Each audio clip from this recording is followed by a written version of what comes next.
walking down one of the main streets in Jayapura with a foreign journalist pass around my neck, and I don't think one of those has been issued in over a decade. To be honest, I'm more accustomed to creeping around here in secret, so it feels a little bizarre.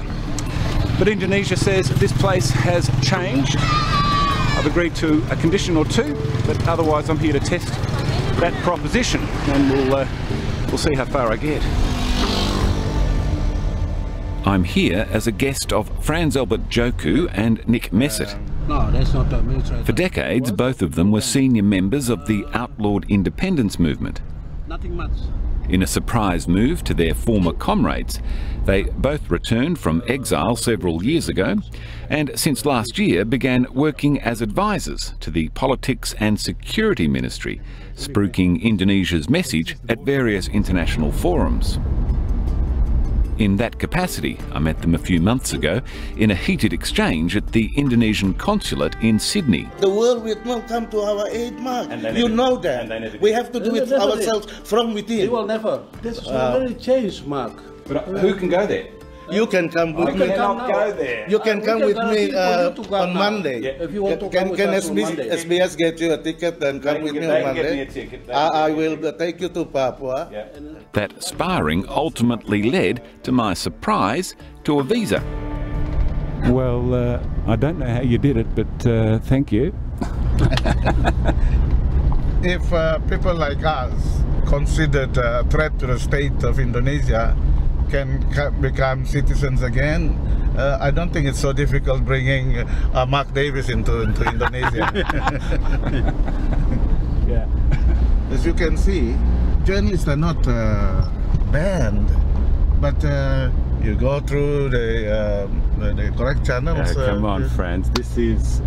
no one's been here in 10 years, so I'm very grateful. No, I know. That's not normal. This is not normal. I mean, it's better to do it officially than to sneak in. We're driving up to the border. Over here. So we're going to talk to these guys? It's a sensitive area, but like getting a visa, not too much of a problem for Joku and Messett. Hormat. Shalom. Halo, Pak Martin ya? Siap. Ya, kita lewat jalan ini. Ya, kita kejar. Tadi malam saya minta Pak Kapolda sudah izin. Sudah. Ya, oke. Kita sama-sama. Ya, baik. Pak Eli, bantu kita ke sana ya. Nanti saya temani. Terima kasih Bapak. That was the easiest roadblock I've ever faced in Indonesia. This is normally a thriving market that straddles the border with Papua New Guinea. Locals from villages on both sides of the border are allowed to meet here to trade. But a recent shootout between police and the Armed Independence Movement, the OPM, led Indonesia to shut the market.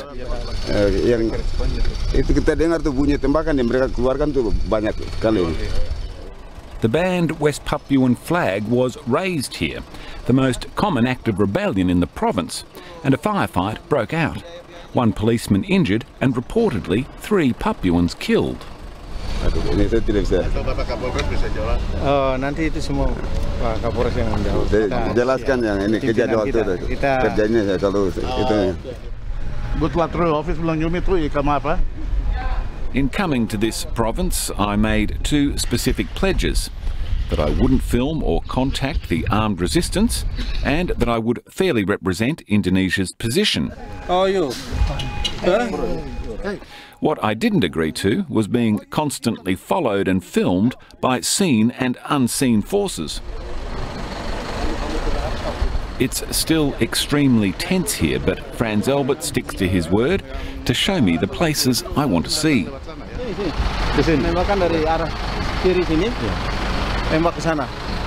They come down out of these mountains, huh? Yeah. It was across this very border that both Messett and a young Frans Albert fled with his family during a wave of violence and killings in 1969. Your father was severely beaten and his life was threatened. He had to leave. Even though it happened nearly 5 decades ago, I'd rather not talk about it. Because it's painful, like any Papuan will tell you. I want to look ahead and using the experience we have had before to be able to take a position that will ensure the future well-being of my children, grandchildren and their children. For decades, Franz Albert Joku was seen by many West Papuans as the future Foreign Affairs Minister in an independent nation. Successive Australian governments have been uncomfortable with the West Papuan independence struggle for regional... Living in Papua New Guinea, he returned in 2000 to attend the Papuan Presidium, the most significant West Papuan political meeting since Indonesia gained possession of the country in the 1960s. Chief Taze Alloway was elected leader, with Franz Albert constantly at his side as Foreign Affairs spokesperson. The Presidium was viewed by many as a serious threat to Indonesian rule. It led to an explosion of optimism in West Papua that political freedom, if not independence, was coming. But the golden days were short-lived. Chief Taze was murdered by Indonesian military officers, strangled and his body dumped by the road. The movement collapsed and Franz Albert, rumoured to be next on the list, fled to PNG. You will not come to our aid. The United States will not sacrifice its interest in the world. They were bitter years, and his resentment grew towards the nations that ignored his people's cause as much as it did towards Indonesia. No one was interested. That's the truth. That is correct. That's the truth. That is correct. Australia was not interested. The United Nations was also half-hearted about it in 1969. Why should I place my life and my future in the hands of such people? I rather deal with the only group of people that were interested in Papua is the Indonesian leaders. Today, Franz Albert and Nick are meeting with the police, as they often do, to discuss security issues in the city and province. He got shot in the recent... Lieutenant Colonel Alfred Papare is the police chief for Jayapura City. He was shot in the leg at the recent conflict at the border.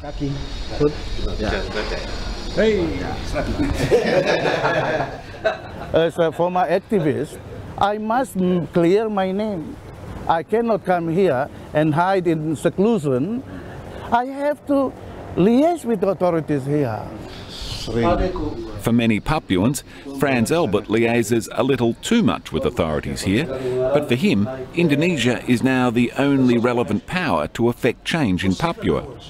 Only time can tell whether I am a collaborator. I came back because my people are here, my land is here. Why should I be classified as collaborator? This is my land. And I'm proud, whether I am under the Indonesian government or under the autonomous rule by Papuans ourselves, or whether it's independence, I must be here. Off camera, Messet tells me that he still feels nervous coming into these headquarters. He was once tortured in this very building. It was while being beaten here with a gun barrel in his mouth that he decided to flee. And the place he escaped from was less than 100 metres down the road from the police station. I remember, yeah, we just leave from this area here. There's now building. I was in the bush for 1 year with the OPM, and I have to come out because of my family. They tried to arrest them, so I have to come, and we went together to seek political asylum in Papua New Guinea. Wow. Messet spent most of the next 40 years in Sweden. Presumably, he never dreamt that he'd be back here exchanging civilities with the head of police for the entire province. Inspector General Tito Canavian trained with the AFP in Australia. One most important issue in the world today. Tito concedes that atrocities have occurred in Papua, but maintains that proper human rights are now accorded to all. We have got a lot of standard operating procedure and also ethical code, you know, not to violate human rights, you know. So the police today is very much different from the police since before 1998, you know, when the police is being part of the armed forces. It's a view echoed by Indonesia's Foreign Minister, Marty Natalegawa. It's very, very important to recognize that there is a sea change in Indonesia in terms of outlook on democracy, on human rights, and whenever human rights violation occur in Papua is an exception to the rule and it's an aberration. And it's true that the attitude in Jakarta towards atrocities and abuses in Papua has changed. The question is, has that message got through to the police, military and intelligence forces on the ground? This one? My first attempt to slip away from my hosts and the security cordon around me doesn't go well. Yo, ini kena ada yang ikut orang tuh. Hah? Terada, bukan Dora. Tentara yang ada ikut belakang itu. I'm trying to escape to another town where more Papuans live, now that they've been so effectively squeezed out of Jayapura. Is our friend still with us? Yeah, in big A local contact is happy to give me a lift until he sees two motorbikes following our every turn. Still there? So this guy would be from what, police or army? No, he's staying army. Army. Army. The men on the bikes are soldiers, more commonly in plain clothes now than uniform. They are the secret army that rules West Papua. People are terrified of them. Okay, just That's him? Yeah, that's him. White helm.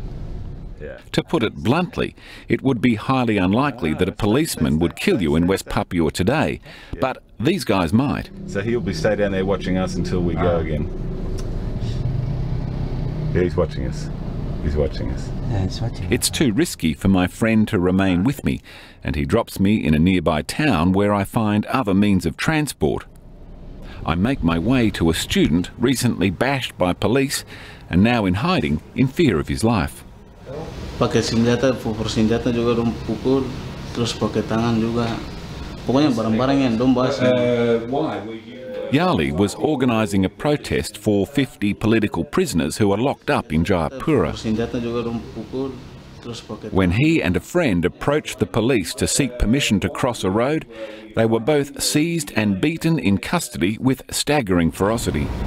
Terus non sempat ada maelstrom juga, maelstrom terus pakai dompu bambu-bambu tuh, dan tusuk di kaki kan. Smash your foot. I put his case directly to the police chief. They are the first ones stoning the police. Yeah. They are stoning the police, and you have got some police officer being injured. Yeah. Yes, being injured. Then of course they have to disperse them. The account that I heard, and perhaps it is a crime. Perhaps I've heard then the wrong police... account. The account I heard was that the stoning didn't happen until they'd been arrested. No. That is of course their defense, right? According to Yali, there was no stoning until after they were arrested. Injak-injak, jadi teman-teman kita yang di belakang dong begitu lihat, mungkin dong panik. Mungkin dong panik, dong lari ke belakang, dong ambil batu, baru dong lempar ke polisi. Whichever account is true, Yali maintains that the torture continued for more than 24 hours, and both he and his friend were hospitalised. They are resisting to be captured, and the police must paralyze them. The police must paralyze them with the bare hands. In that case, the bare hands, without any weapons, right? It's not an easy province or situation to police. Some officers have died in these typical confrontations, but more often than not, it's a Papuan. The cycle of demonstrations and severe police retaliations has become common in Papua. If protesters don't end up in hospital or a grave, they often end up here. I can't get in myself, but I managed to smuggle a camera inside Jayapura prison to get footage of the political prisoners locked up there. Prisoners like Philip Kama. Ya, saya masuk di dalam penjara karena saya berjuang saya menyuarakan tentang hak bangsa Papua untuk merdeka sebab Kama was jailed in 2004 for holding this rally, which included the flying of the banned West Papuan flag, a criminal offence of subversion. Kama was sentenced to 15 years.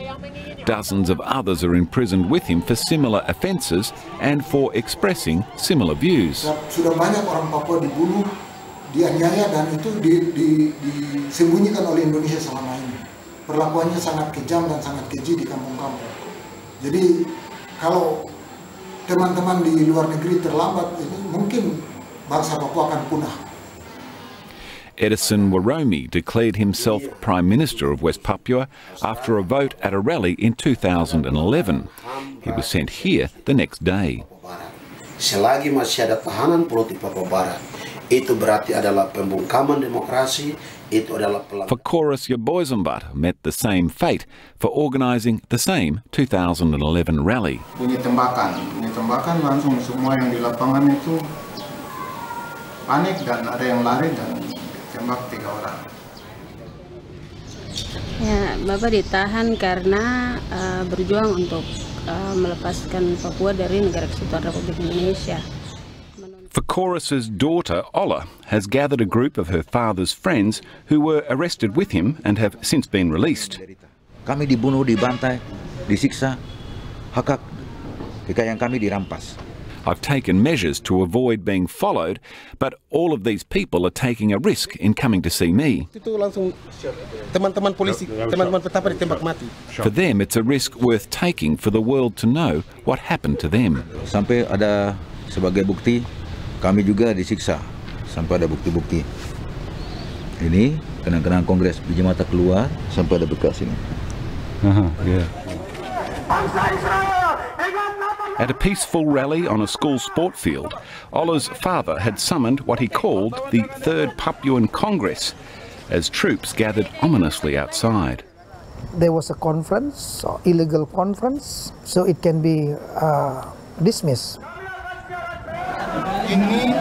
When Chorus declared that West Papua was an independent nation, the response was immediate. The police are mostly in uniform. The head kickers in plain clothes and bike helmets are mostly soldiers and military intel. To human rights groups, this response to a totally peaceful rally is a prime example of Indonesian brutality. To Indonesia, it's a prime example of restraint. If they resist, then you can go for coercive methods. It is the methods being applied everywhere as police officers in the world, right? Several officials point out to me that a decade or so ago, this event could have turned into a massacre. As it was, 3 were shot dead on the spot, 3 died in hospital, there were 12 fractured skulls, 300 arrests. That is some improvement. Papua is no exception. We also have people killed on Java. We also have people killed in Aceh. This is an interesting point. But this is Indonesia and not Australia. That's true. It seems to me that Papua is more in a state of war than any other part of... A lot of what you say is going on, and as far as I am concerned, and I say this publicly, they stand condemned because it is against humanity and justice. They stand condemned. And I say it publicly, including the government of Indonesia will see what I am saying. We ban our officers to use bullet. Maximum if they are doing anarchic, rubber bullet. Maximum. It's a positive sign that the police chief was confident enough to talk openly with me, but not so the governor, theoretically the most senior official in the province. Governor Lucas Anembe refused a formal interview request and appeared mortified when I approached him at a Jayapura hotel, asking him to join a meeting to discuss current politics in Papua. Indonesia is a nice country. There are beautiful people in Indonesia. We have everything in Indonesia. Nearby, a group of prominent Papuans are gathering. Each of them are brave enough or high-profile enough to speak their minds, a rare commodity for Papuan civilians. I often say human rights situation has actually improved. Otherwise, we would not be sitting here discussing human rights with you. we will be stopped. Yes, yes. 3 of the people here have appeared on leaked military hit lists in the past. Outspoken church leaders Socrates Yoman and Benny Gia. In Papua, we know who is in control. It's military and police. And former secretary of the Papuan Presidium, Taha Al-Hamid. Yes. Together with businesswoman Mary Yoweni, I ask each of them whether things have improved in West Papua or not. Human rights abuses has been dramatically decreased. But I mean, people are still being beaten if they protest. Well, if it happens in Australia that you break the law, you have to be punished too. Well, you don't have you don't have your skull cracked. No, but this is different in Australia, Mark. This is Indonesia, and then they have to follow that. I'm church leader. I'm talking you what's reality happening in here. Not getting better. Yet, not getting better. The differences in their perceptions of whether Indonesian attitudes to the province have changed soon become stark. But they use this subversive law. They use this subversive law as a license to kill Papuans. So and that is evil. That is evil. Well, I don't agree with that. No. I'm telling. Honestly, I'm different generation with all of the men sit here. Yeah. Mary is herself a sign of change, a rich Papuan woman. She came here today to support the Indonesian government and the opportunities it's given her. To build up one organization. But as the argument unfolds about human rights, she struggles to maintain her composure. I don't want to be a liar. I know I get blessing from God. I live here because God let me live, not because anybody. So something must be wrong. Something must be wrong. The debate goes on, but for Taha Al-Hamid, the real problem is not here in Jayapura, where the grip has loosened. I mean, do you feel like you're a free man? Is your tongue free to talk? Tidak. Biasa saja. Biasa saja. Saya tidak perlu ditanya hari ini, saya di sini, saya di kota, tapi bagaimana dengan orang di kampung sana? Itu yang paling pokok. Bukan saya, mereka. It's in the remote mountain villages that the most horrific abuses have occurred and, by most accounts, are still occurring. I've come here to call for immediate action. Just 2 months ago, Vanuatu's Prime Minister addressed the United Nations about 4 videos he'd received from inside Papua. Justice everywhere in the world. Hey! Loh, kalung mo nggak dibuka. Buka itu kalung mo. All of them were filmed in the last 4 years. All reveal atrocities at the hands of the army in search of rebels or their supposed supporters. All in such remote areas that the victims would have only a vague idea of what a city was, let alone what nationhood means. Rekam dulu, Bang. Ah, kamu yang rekam. Saya juga mau situ, Pak.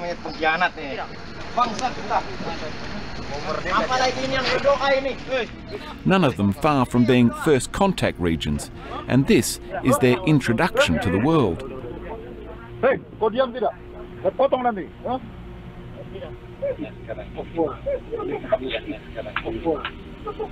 Some of it is too disgusting to broadcast. But some of these reports are truly horrific. Do they concern you, and is there any action being taken by the government? They concern us, but the difference now is that there is no culture of impunity, and where cases of human rights violation occur, the individuals concerned would be brought to justice, and that there is a legal process underway. In this case, which involved the most extreme acts of torture, 3 soldiers were charged with insubordination. They were not dismissed. Tito's police force are undoubtedly under better restraint than the army, and yet still people are dying at their hands. A preacher in Benny Gia's church was recently shot and killed by the police, and he wants to show me the photos. This is the pastor. The priest, the pastor, the reverend. Epinus, yeah. Epinus Tabina Magal was killed near the Freeport mine. The circumstances are murky as there is a tribal war going on there and the police are often in the middle of a wild battle. To help. Yeah, this is the one.